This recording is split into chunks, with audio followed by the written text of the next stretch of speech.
Problemáticas en el sistema jurídico mexicano. Hola a todos y a todas, ¿cómo se encuentran mis estimados y estimadas estudiantes? Me permito presentarme, soy la doctora Jenny Judith Bernal Arellano y me da muchísimo gusto tener la oportunidad de dirigirme a ustedes para efecto de abordar esta asignatura que tiene una relevancia bastante particular.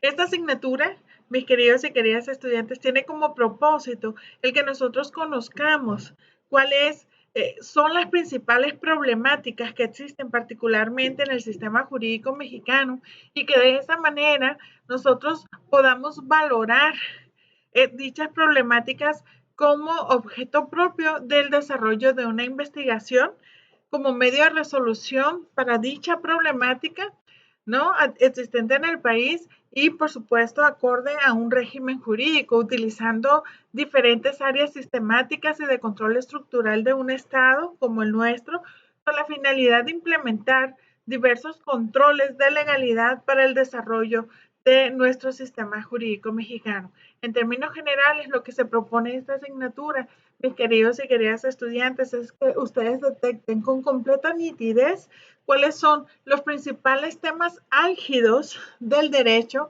que el propio derecho nos ofrece actualmente para efecto de que puedan ser tema para el desarrollo de una investigación que nos permita ya sea obtener nuestro grado académico, que nos permita hacer un aporte académico al mundo, que podamos escribir un libro, que podamos escribir un artículo o simple y sencillamente determinar esas problemáticas que nos permitan tratar de solucionarlas a través de política pública o a través de acciones desde el ámbito de lo civil que puedan incidir de manera directa en dichas problemáticas. Lo importante es que ustedes tengan, mis queridos y queridas estudiantes, una idea clara de cuáles son tales problemáticas y que puedan identificarlas para más adelante o actualmente sacarles el provecho posible y que puedan servirnos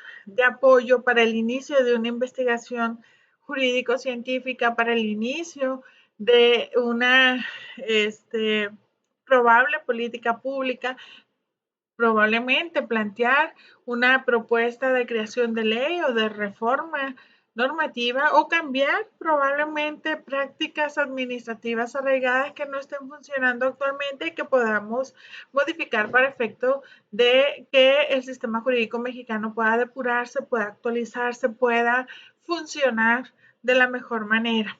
Sin duda alguna, mis queridos y queridas estudiantes, existen diferentes problemáticas jurídicas en nuestro sistema jurídico mexicano. Debo decirles que el derecho no es lineal, mis queridos y queridas estudiantes. El derecho se moldea, se mueve conforme a la evolución social, se mueve conforme a las diferentes necesidades humanas que se van dando en cada tiempo y en cada momento determinado.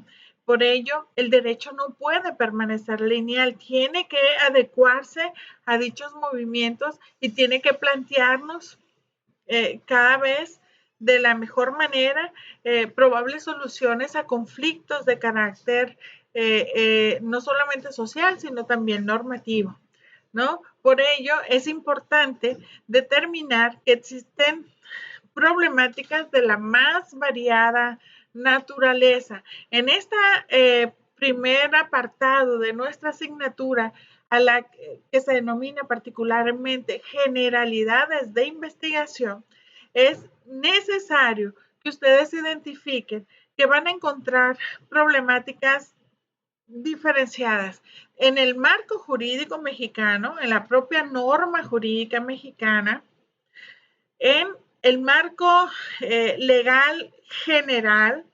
Recuerden ustedes, mis queridos y queridas estudiantes, que si bien es cierto, México tiene su propia normatividad, México ha construido un sistema jurídico muy importante, México también forma parte de la comunidad internacional.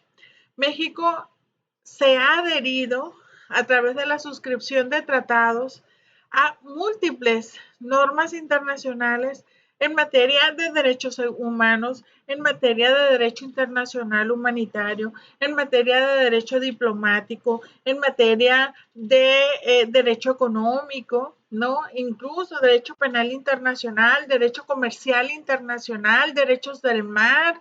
Es decir, México ha tenido una participación amplísima, mis queridos y queridas estudiantes, con la comunidad internacional, ya sea con organismos internacionales o con países en lo particular. Y México ha generado vínculos de la más amplia naturaleza con países en lo individual como con múltiples países y organismos internacionales.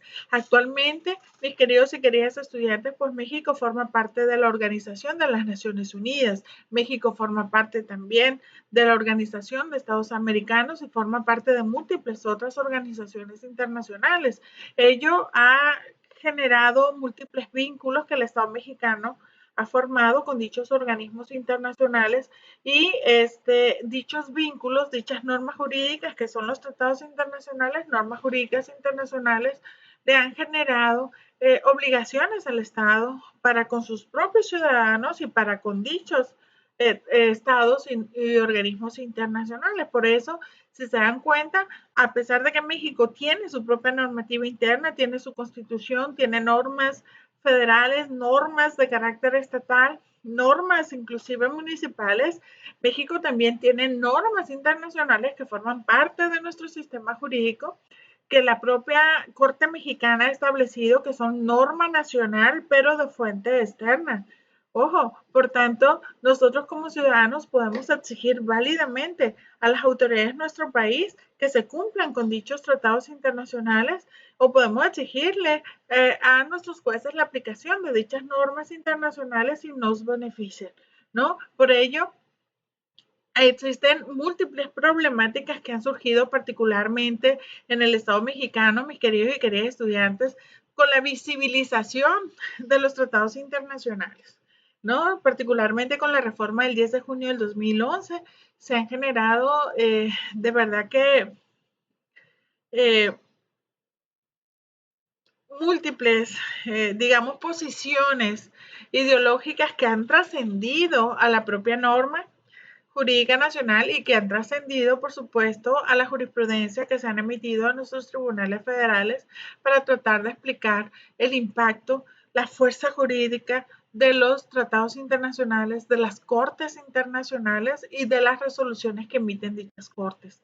Actualmente, les recuerdo, mis queridos y queridas estudiantes, México ha recibido 10 sentencias de la Corte Interamericana de Derechos Humanos. Cada una de estas sentencias, mis queridos y queridas estudiantes, forman una valiosa oportunidad de un análisis jurídico exhaustivo, inteligente, maravilloso para poder generar un artículo de investigación, para poder sustentar una tesis o para poder redactar un libro, ¿no? Cada una de dichas sentencias tiene materia suficiente para realizar un análisis jurídico bastante exhaustivo que nos permita plantear probables posiciones de mejora de nuestra propia normativa interna. Por ello, ahí encontramos un coto de oportunidad. Nuestro sistema jurídico es muy amplio, el interno es muy amplio y se le suma además la norma jurídica internacional, ¿no? Y el análisis y el conocimiento de todas estas normas y de todos estos sistemas que convergen, pues es maravilloso y siempre será, mis queridos y queridas estudiantes, siempre será una posibilidad maravillosa de generar investigación sobre estas problemáticas. Por tanto, para empezar, aquí tienen ya ustedes un, un campo de acción maravilloso. Tenemos, por supuesto, problemas de diferente naturaleza. Los hay también de carácter económico.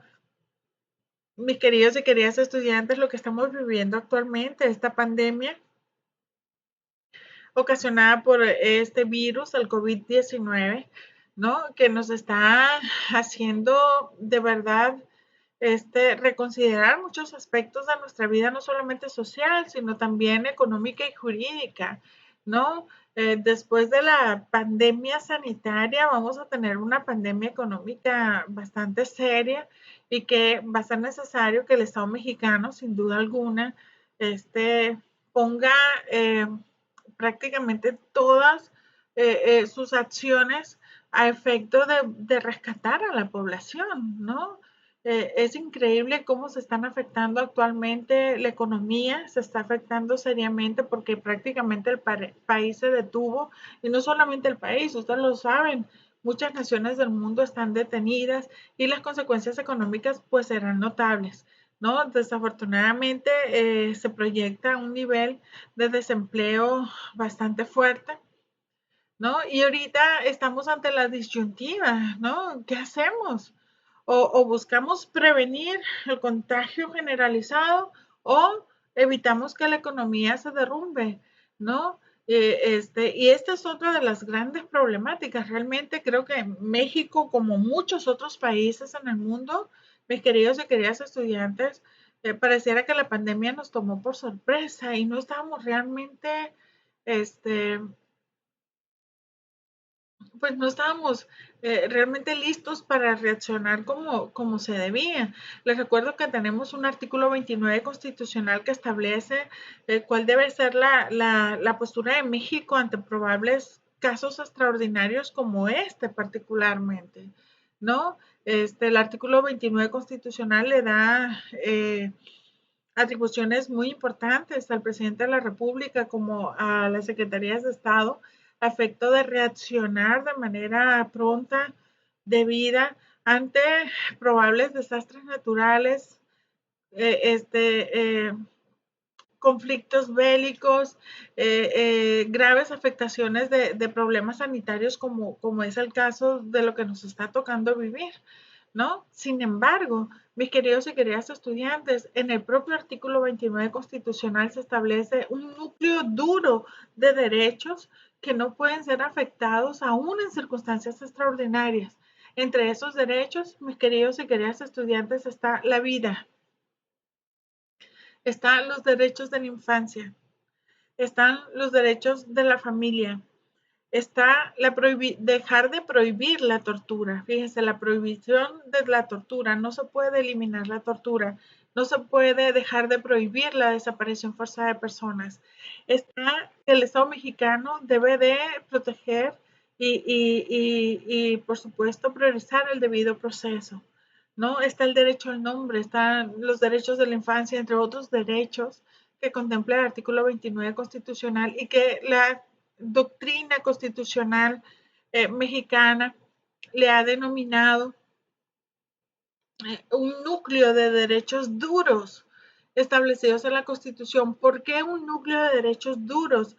Porque esos derechos, a pesar de ya estar reconocidos en el catálogo de la parte dogmática de la Constitución, en el catálogo de derechos humanos, tienen una protección reforzada en el artículo 29 constitucional, estableciendo que aún en circunstancias extraordinarias, como las que he mencionado, el presidente de la República podrá, por supuesto tampoco sus secretarios de Estado podrán limitar ese núcleo de derechos duros. Por tanto, tienen doble protección, yo diría triple protección. La protección establecida en la propia Constitución, la protección en el catálogo normativo, eh, en el catálogo de derechos, la protección contenida específicamente en el 29 constitucional y en la protección internacional. Muchos de esos derechos que están contemplados en el 29 constitucional están también en tratados internacionales. Por tanto, es necesarísimo que el Estado mexicano acate tales restricciones por efecto de evitar una probable responsabilidad internacional en un futuro cercano, ¿no? Por tanto, tenemos, mis queridos y queridas estudiantes, dentro de nuestro sistema jurídico mexicano, múltiples rubros en donde podemos encontrar diferentes problemáticas. El tema de los derechos humanos en sí mismo, mis queridos y queridas estudiantes, es un tema que nos da, pero para escribir enciclopedias enteras, ¿no? Y creo particularmente que cada uno de los derechos humanos contemplados en nuestra Constitución, reconocidos también en tratados internacionales suscritos por nuestro país, cada uno tiene una problemática muy particular, particularmente para materializarse dentro del sistema jurídico mexicano, dentro del Estado mexicano, ¿no?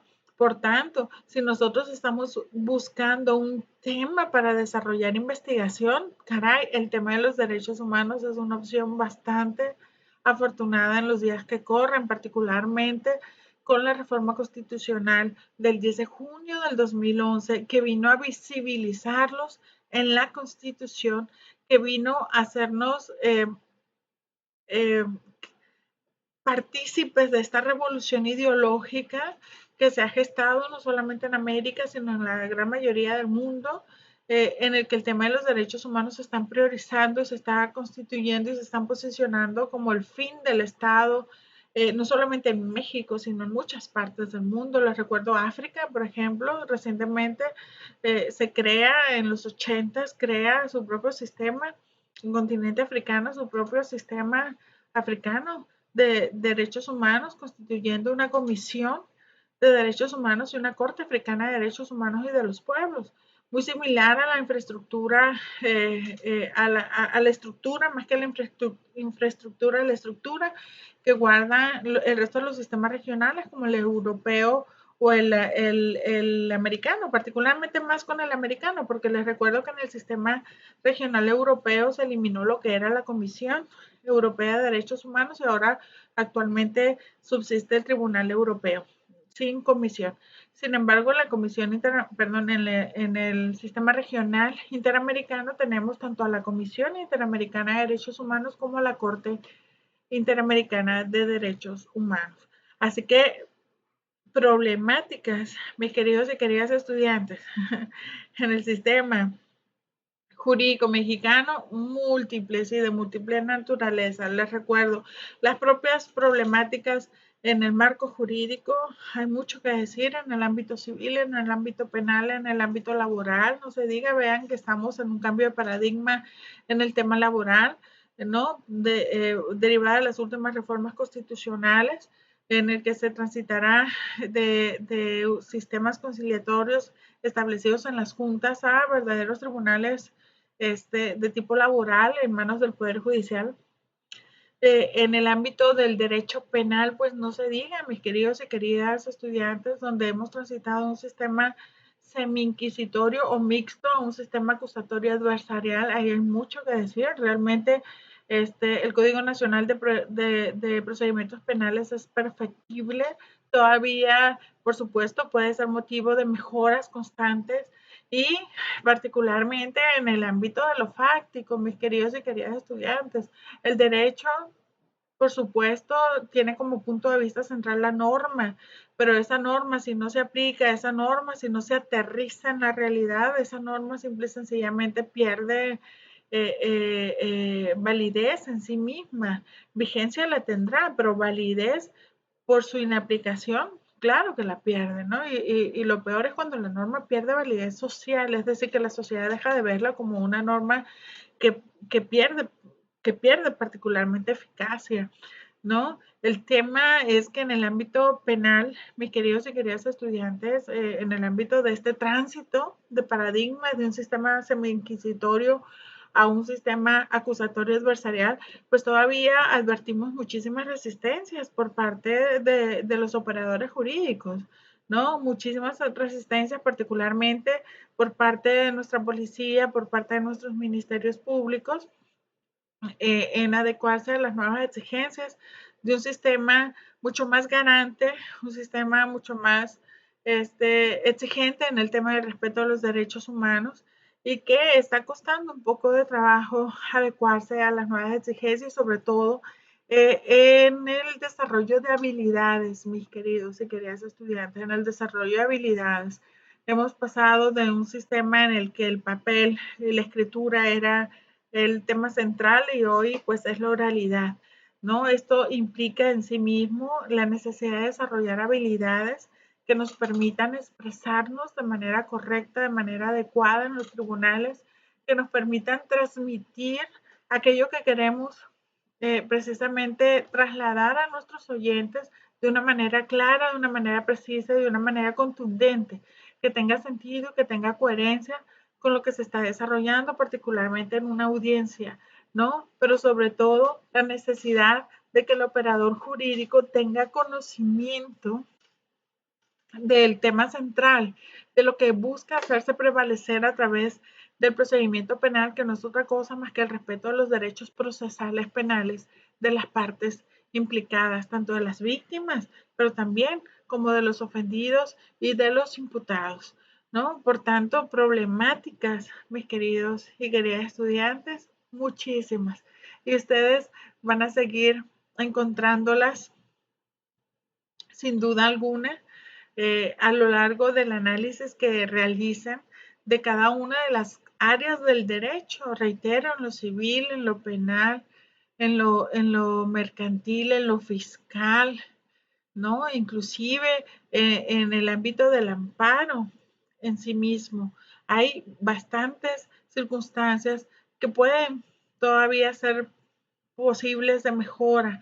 El sistema jurídico mexicano, reitero, no es lineal. El sistema jurídico mexicano tiene que adecuarse, adaptarse a las necesidades que las sociedades mismas están presentando. Por tanto, son sumamente perfectibles de mejora y de transformaciones positivas para poder incidir de una manera efectiva en la sociedad. El sistema jurídico mexicano nos ofrece una posibilidad maravillosa a los estudiosos del derecho para efecto de mejorarlo, para efecto de fortalecerlo y para efecto sobre todo de posicionar ideológicamente nuestras ideas para efecto de mejorar la actividad estatal en el sistema jurídico mexicano para efecto de lograr beneficios sociales de manera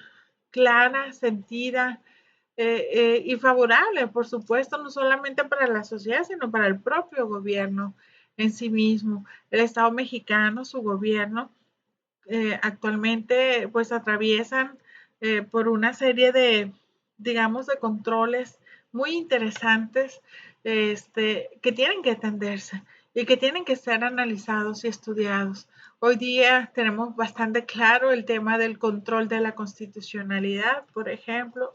Tenemos bastante presente el tema del control difuso ex oficio de la convencionalidad, ¿no? Que son las exigencias, estas últimas, el control difuso ex oficio de la convencionalidad, son las exigencias que se le han presentado al Estado mexicano con la suscripción de tratados internacionales, ¿no? Y sobre todo que la Corte Interamericana, a través de su jurisprudencia, ha hecho visible la necesidad de que el Estado mexicano analice si las normas que aplica a los casos en concretos o si los actos de autoridad que desarrollan dentro del territorio mexicano son acordes con los compromisos que el Estado mexicano ha generado, no solamente con la firma y la suscripción de la Convención Americana de Derechos Humanos, sino también con el resto de tratados internacionales que México ha suscrito, no solamente con la OEA, sino también con la Organización de las Naciones Unidas y con el resto de los organismos internacionales y de los países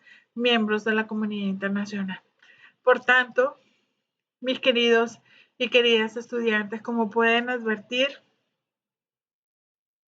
tienen ustedes un mundo de posibilidades. El derecho es extenso, el derecho es, nos da una serie de variables a las cuales podemos nosotros tomarlas y analizarlas y posicionarlas y tratar de mejorar el sistema jurídico mexicano. Así que estoy segura que van a encontrar dentro de los recursos proporcionados muchísima materia para poder iniciar investigaciones en el Estado, en el sistema jurídico mexicano. Y me da muchísimo gusto ser yo, mis queridos y queridas estudiantes, quien les brinde la posibilidad de encontrar esas problemáticas jurídicas que son de lo más interesantes para efecto de que ustedes puedan encontrar un tema apropiado, acorde, necesario, de abordaje en el sistema jurídico mexicano, que puedan beneficiarse ustedes con esa investigación, pero que también pueda beneficiarse la población mexicana y el propio sistema jurídico mexicano de mejoras, de adecuaciones, de modificaciones inclusive, o inclusive derogaciones o abrogaciones de normas que ya deben de dar la vuelta. Así que, mis queridos y queridas estudiantes, reitero, soy la doctora Jenny Judith Bernal Arellano. Me encanta la idea de acompañarles a través de esta hermosa asignatura y estaré ahí con nuevos videos dentro de poco y nos vemos en nuestra sesión síncrona el próximo 24-25 de abril en las horas establecidas por nuestra universidad. Hasta pronto.